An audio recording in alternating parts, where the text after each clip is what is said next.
Welcome back to the channel, everybody. The Real Rant Reviewer here, back with you. Thank you for joining me for another day, another rant review, an awesome rant review, guys, on Cape Fear, 1991's Cape Fear, the remake of Cape Fear.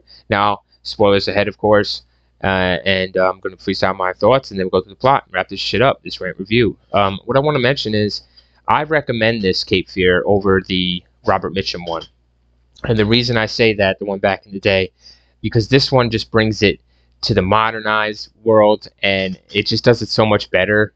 And I don't like the black and white feel of that kind of movie. This movie here needs to be in color. This kind of subject matter needs to be in color. And Mitchum did a great job as a psychopath, no doubt about it. But Mr. De Niro over here, this fucking guy comes out of prison, believes in God and believes in the Bible and runs his life that way. Look at this shit, man. He is just fucking, you believe him as Max Caddy. So what a performance by De Niro here in Cape Fear, guys, as Max Caddy. And Nick Nolte, I want to give him his props and his respect as a supporting actor there. He just fucking brings it. This is one of his best performances, if not the best performance by Nick Nolte in any movie you ever see. Because Nick Nolte convinces me he's a lawyer, and when he's on edge and struggling with Mr. Caddy here to deal with him, intersecting it back in his life, it's fucking crazy. And the dynamic between him and his wife here, Jessica Lange, and also I forgot to mention the daughter here, Julius there, the Louise, right? Julius Louise, yeah. So, anyways, I forget her name. I'm sorry, but it'll come to me. But she's in here too, you know, from plenty of movies. It's one of her first little roles here, and she's great. Does a great performance. So, guys, De Niro just scares me. De Niro scares me. I don't want this fucker following me like he does Nolte, like he creeps on Nolte. He stalks Nolte. He wants to ruin Nolte's life like Nolte ruined his. And this is where, you know, you can't get a person like this off your back. And they show this throughout this movie, how far Mr. Caddy is willing to go. And eventually, Mr. Nolte here has to go even further, guys, because you got to fight fire with fire, but sometimes that don't work. So you got to fight you got to bring out a blowtorch, you know. So the movie has it ramps. It has not a slow burn. It ramps up very quickly, and it keeps that pace. It keeps that intensity all throughout the film, and right until the end of the film. So, and this is before Rob Zombie endings, Tarantino endings, anything like that. You know, this is Martin Scorsese directed movie, and he brings it at the end. It's just an unbelievable ending, and you love this movie. And you see, the thing is, you don't love it. You know it's a good movie. It's just that the subject matter and Mr. De Niro here affects you so badly, and Nick Nolte, how he's affected and his family affects you such in a way after the movie's over that you're just so affected as well, and can't make up your mind here. Especially the end dialogue by Mr. De Niro. He wants to turn Nolte into a psychopath like him. He wants to turn him into a killer, and that's the whole point of this movie here. Is you know, to become the monster. Are you really a monster? You know, or is that monster you think is the monster really it, or are you the monster? You know, just because you're hiding it better, as Mr. Caddy here is not hiding it. So that's my thoughts on the movie, guys. It's a recommended watch for sure. One of Scorsese's best, for sure, easily. And it's just a memorable movie. And like I said, I recommend it over the classic one. So let's get into this plot. So what you have here is Max Caddy getting out of jail. You meet him right away. He's getting out of jail. You see how he works out. You see how he studies the Bible. He's very religious in jail. It seems like he spent a lot of time there, made his home. You're not sure what charges he's brought up on to bring him here, but he's getting out. He doesn't have any friends, you can see. You see he's got a chip on his shoulder for sure just by his tattoos. He walks out of prison with no handshakes, nobody saying goodbye, whatever. He just leaves, and he grabs his books, and they say, hey, you want your books? And he's like, I read them all. So it was fucking A. He's ready. So he comes out with a mission on his mind. You can tell just by the way he's walking. So then you meet, you know, the family here. You meet Mr. Nolte, Jessica Lange, his wife, and the daughter. Here. So, yeah, you warm up to them. Very good family life, very well off to do. Mr. Nolte and his family. Nolte's a lawyer, a defense lawyer at one time, or he was a defense lawyer at one time. Now he's a prosecutor or something like that. Anyways, he's in the lawyer business. He does very well. He's had a lot of cases. So he does his thing, but let's get to it, guys. So basically, Mr. Caddy here runs in, doesn't even run into him, just stalks Mr. Nolte, because Nolte was his lawyer at one time years ago, and withheld some evidence that might have got Mr. De Niro off on these assault charges, but he withheld the information, Mr. Nolte. Therefore, De Niro ended up spending a lot more time in prison than necessary, or if any.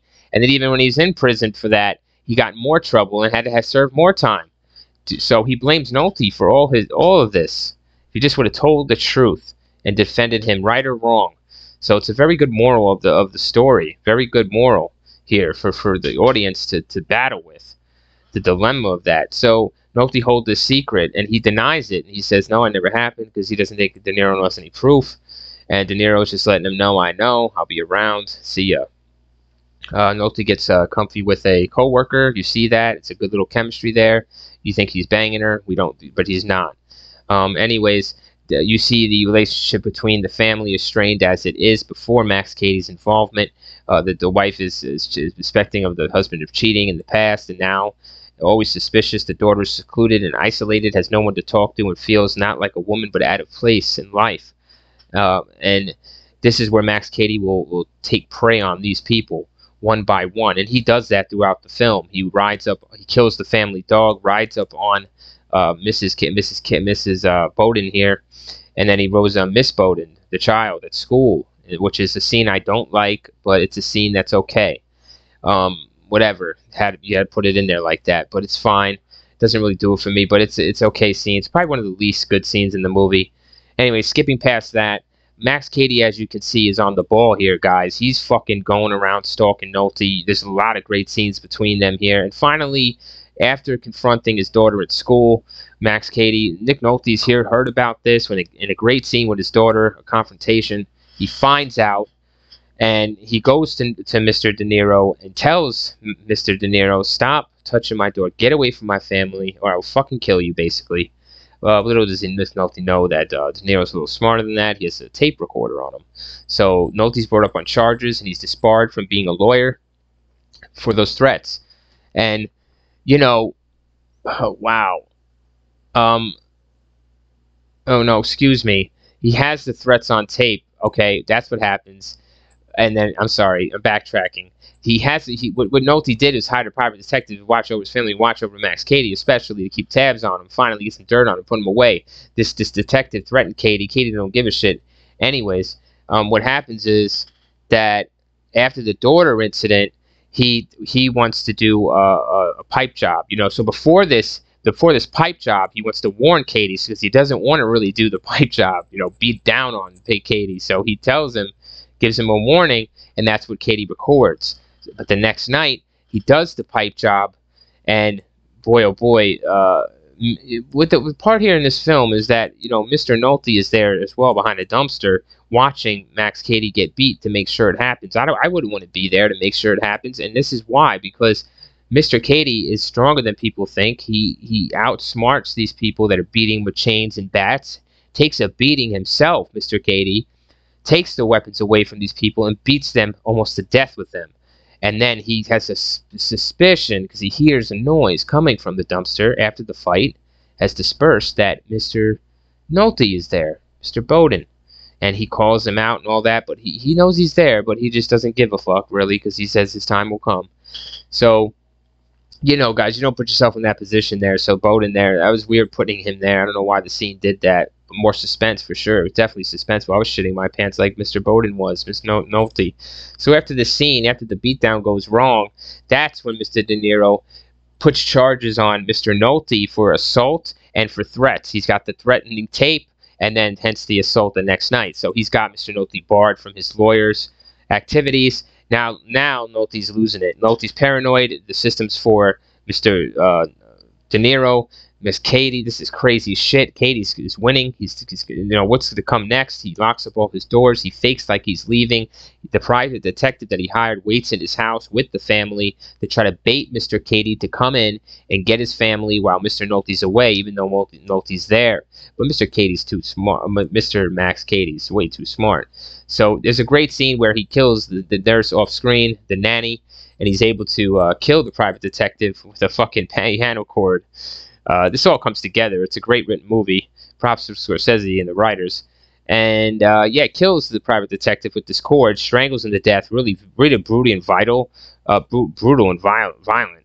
And then Mr. Nolte hears the noise. He walks down with his family, and he trips in the blood, and it's all over him. So now he's in trouble. A lot of shit going on. They run out the fucking house. They say fuck that, and they escape to the boat that they have on. Takes place in, I think, North or South Carolina. I'm gonna say North Carolina, but anyways, so they go on the bayou of Cape Fear. So I think it's North Carolina, Cape Fear. So they go on Cape Fear, and they on the boats to escape Mr. Caddy and just start a new life. They're done and escape the authorities. He made a phone call before this explaining things, but he'll explain more later, he said, because he knows Caddy. It's a cool scene where Mr. Caddy's been riding underneath their truck, their 4x4, this whole time, held on, and a woman sees him exit the vehicle that way and doesn't say anything, but knows he's a fucking lunatic and turns the other way just by the look that De Niro's given her. Like, mind your own business, lady. And it works.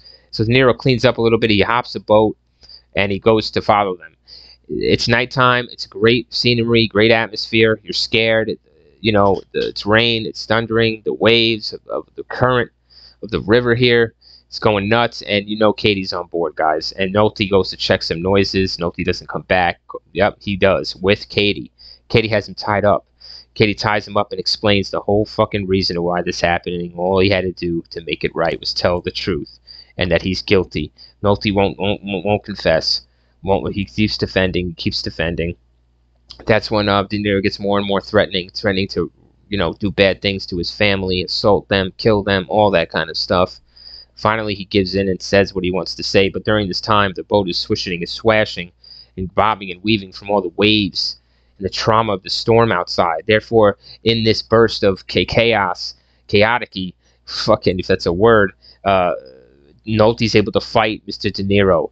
And when he's fighting Mr. De Niro here, Miss Daughter here, Juliet, or whatever you want to say her name was, Julia or whatever, she grabs some gasoline, sprays it on De Niro's face, lights a match, fire on fire for him. And it lights him on fire, and then he jumps overboard to get the fire out, of course. He's able to come back on board, guys, and this is the part here. He comes back on board to strangle, really finish and bring across the point that this is God's will. That's why I'm back. You can't kill me until you confess.